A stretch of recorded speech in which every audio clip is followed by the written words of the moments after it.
जुलाब म्हणजे डायरिया किंवा लूज मोशन.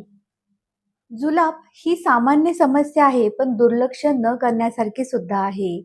या व्हिडिओमध्ये जुलाब झाल्यानंतर काय खाल्लं पाहिजे, जुलाब होण्याची कारणे कोणती, लक्षणं कशी दिसून येत असतात, पाणी कधी प्यायचं आहे, डॉक्टरांचा सल्ला कधी घेणं गरजेचं आहे, प्रतिबंधात्मक उपाय, घरगुती उपाय हे कोणते आहेत याची सविस्तर माहिती या व्हिडिओमध्ये मी सांगणार आहे. नमस्कार, मी डॉक्टर गौरी बाचल. माझ्या आरोग्य प्रेरणा या यूट्यूब चॅनलमध्ये तुम्हा सर्वांचं पुन्हा एकदा खूप स्वागत करत आहे. जुलाब होणे म्हणजे नेमकं काय होत असतं? तर दिवसातून 3 ते 4 वेळेला किंवा अधिक वेळेला तुम्हाला पातळ शौचविधी होत असते. आणि यामध्ये पातळ शौचविधी झाल्या कारणाने शरीरातले जे पाणी असतं ते कमी होत असते. त्यामुळे ही जरी सामान्य समस्या असली तरी सुद्धा याच्याकडे दुर्लक्ष करून चालत नाही. याची जर कारणे बघितली तर पहिलं कारण आहे महत्त्वाचं ते म्हणजे दूषित पाणी आणि दूषित अन्न. बॅक्टेरिया किंवा व्हायरल जर इन्फेक्शन झालं असेल तरी सुद्धा तुम्हाला जुलाब लागत असतात. फूड पॉयझनिंग, अपचन असणे किंवा जर तुम्हाला ताणतणाव जास्त आहे त्या कारणाने सुद्धा जुलाब लागतात. काही औषधांच्या अतिवापरामुळे अँटिबायोटिक्समुळे सुद्धा जुलाब हे होत असतात. आता ही सगळी झाली त्याची कारणे. लक्षणं कशी असतात? तर पातळ शौचविधी होणे, पोटदुखी असणे, तसेच अशक्तपणा येणे, उलटी मळमळ होणे, काही रुग्णांमध्ये ताप सुद्धा येत असतो. जर या लक्षणामध्ये जर तुम्हाला रक्तस्राव होत असेल, तर लगेचच डॉक्टरांना दाखवणे महत्त्वाचं आहे. कोणतेही घरगुती उपाय त्या ठिकाणी करू नका. कारण शरीरातलं पाणी कमी झाल्यामुळे, डिहायड्रेशन स्टेट आल्यामुळे तुम्हाला खूप मोठा धोका हा निर्माण होऊ शकतो. त्यामुळे जुलाब झाल्यानंतर दुर्लक्ष न करता त्याच्यावर योग्य उपचार घेणं महत्त्वाचं आहे. जुलाब झाल्यानंतर ते प्राथमिक स्वरूपात असतील तर या ठिकाणी घरगुती उपाय तुम्ही नक्कीच करू शकता. प्रथम उपचार जो करायचा आहे तो म्हणजे तुम्हाला ORSचं जे पाणी असतं ते घ्यायचं आहे. कारण याच्यामध्ये इलेक्ट्रोलाइट्स असतात.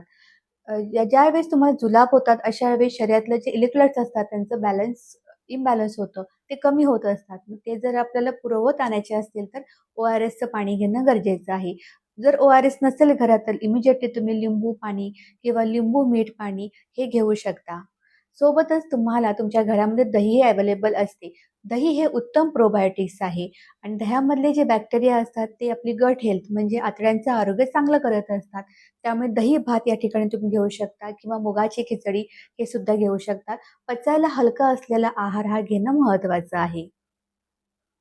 यासोबतच आल्याचा रस आणि त्याच्यामध्ये सैंधव मीठ म्हणजे 1 चमचा आल्याचा रस आणि त्याच्यामध्ये चिमूटभर सैंधव मीठ हे तुम्हाला घालून घ्यायचं आहे. बडीशेपचं पाणी, त्याच्यामध्ये 1 चमचा मध हे मिक्स करून घेतलं तरीसुद्धा पोटदुखी आणि ही जी जुलाब होणे ही जी समस्या असते ती कमी होत असते. आहारामध्ये केळी, सफरचंद यांचं प्रमाण वाढवा. महत्त्वाचं म्हणजे प्रतिबंधात्मक उपाय करणं सुद्धा गरजेचं आहे. बाहेरचं तेलकट, तळलेलं तसेच तिखट मसालेदार पदार्थ जे असतात ते वर्जच करा. सोबतच तुमची जी डेली स्वच्छता असते, रुटीन स्वच्छता असते ती प्रॉपरली करणं महत्त्वाचं आहे. बाहेरून आल्यानंतर हात स्वच्छ धुणे महत्त्वाचं आहे. हिरवे पालेभाज्या ज्या असतात त्यासुद्धा स्वच्छ धुवून घेणं महत्त्वाचं आहे. लहान मुले आणि वृद्ध व्यक्ती यांच्यामध्ये हे घरगुती उपाय करत बसू नका. कारण ही लहान मुलं असतील किंवा वृद्ध व्यक्ती असतील यांचे सिम्प्टम्स आणि यांची इम्युनिटी ही थोडीशी वीक असते आणि त्यांना वृद्ध व्यक्तींना जर आजार असतील म्हणजे डायबिटीज असेल, बीपी असेल, थायरॉईड असेल आणि त्यात जर हे जुलाब लागले तर अशक्तपणा हा त्यांना जास्त येतो. मग अशा वेळेस घरगुती उपाय न करता लगेचच डॉक्टरांना दाखवा. ज्यांची इम्युनिटी चांगली आहे, मिडल एजमध्ये आहेत व प्राथमिक स्वरूपातले ज्यांना जुलाब लागलेले आहेत, अशांनी हे घरगुती उपाय करू शकतात. पण तुम्हाला सुद्धा 2-3 दिवस झाले तुम्हाला जुलाब आहेत, त्यासोबत ताप आहे, अशक्तपणा आहे, उलटी, मळमळ, चक्कर येणे, सोबतच लघवीला कमी होत आहे, ही जेव्हा क्रॉनिक लक्षणं असतात, अशा वेळेला तुम्हाला लगेचच डॉक्टरांना दाखवणं गरजेचं आहे. व्हिडिओ आवडल्यास व्हिडिओस लाईक, शेअर, सबस्क्राईब करा. चॅनलची लिंक जास्तीत जास्त व्यक्तींच्यामध्ये शेअर करा. पुन्हा भेटूया असाच एक इन्फॉर्मेटिव्ह व्हिडिओ घेऊन.